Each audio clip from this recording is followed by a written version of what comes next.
Well, President Obama is about to board Marine One, heading to Chicago to pitch his health care plan to the American Medical Association.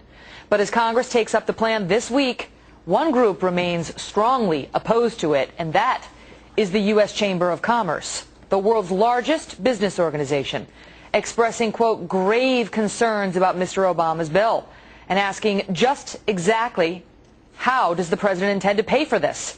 The price tag for the plan so far, $1.2 trillion over the next 10 years. The vice president of the U.S. Chamber of Commerce is Randall Johnson. He's my guest this morning. Hi, Randall. Yeah, good morning. So those are your organization's terms, that you are gravely concerned about this push to overhaul the health care system. What exactly are you gravely concerned about?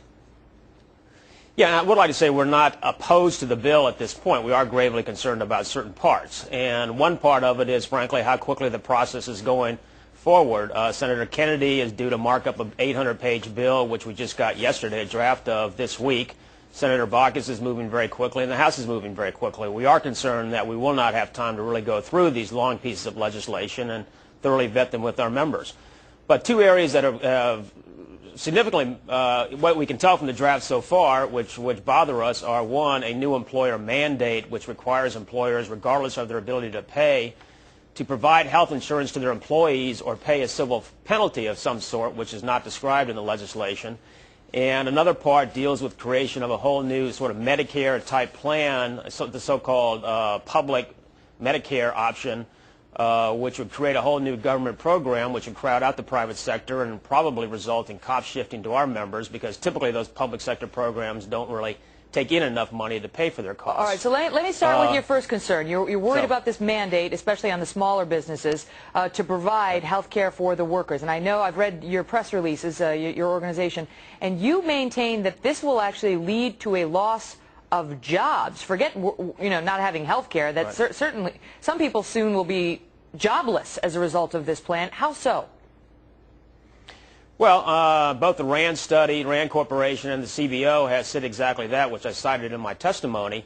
And the bottom line, unfortunately, is that while some employers can afford to provide health care to their employees, and we do provide coverage to about 150 million Americans, many employers can't. They have to compete, and they just don't have the money to provide a generous health care insurance benefit to their employees.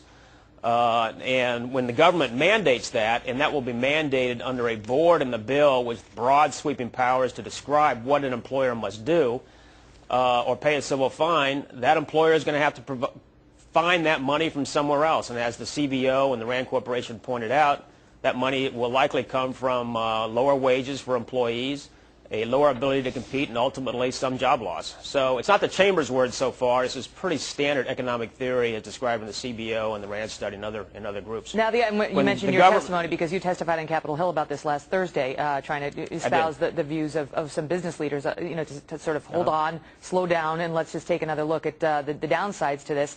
The other argument that I've heard maintained on your side is that this plan, because they're still wondering how they're going to pay for it. And, just 2 weeks ago, I had Bernie Sanders on this show and asked him, he's a major proponent of this plan and even a more expansive one. And I said, how are you going to pay for it? How are you going to pay for it? They say it's going to be over $1 trillion. And he said, we don't have a plan yet. So that was 2 weeks ago. So that's still a big question mark. But one of the things they're considering, as you know, Randall, is taxing the health insurance benefits that we already get. So if you work for an employer and they give you health insurance benefits, now you're going to be taxed on those, and your corporation may be taxed on those. And I understand the position in opposition is that, too, could wind up hurting the employee. How? Well, that employee will now have to be, the value of that now tax-free benefit will be considered income imputed to that employee, so they will have to pay taxes on that benefit just as regular income, just as we all do on our 1040s. So that will obviously increase the taxes for those employees. And if the employer has to pay it, does the employer just suck it out of his bottom line, or does he make the employee wind up paying for that out of his paycheck? Right. Well, there's two parts to that. I think it's clear to say that the employee is going to say to the employer, wow, I got to pay now additional taxes on what I had as tax-free before, so I need an increase in wages to pay for that increased tax liability. So there's going to be pressure on employers to raise wages to offset that tax increase for the employee. But also, and this gets lost, the employer will also have to pay additional taxes under the Medicare and Social Security FICA tax system, because that will again be income imputed to the employee, which the employer must pay taxes on under FICA. And usually the employers who are in the business of business don't like to just take those hits. They like to find some place to recoup those losses, and sometimes it could mean jobs or lower salaries or who knows what else. Right. I know you guys have been watching it closely. We have as well. This is a big week in the healthcare debate. Randall, thanks for coming on and telling us your point of view. And it's going to go on for several more months, and we hope longer. Thank you. Thank you, sir.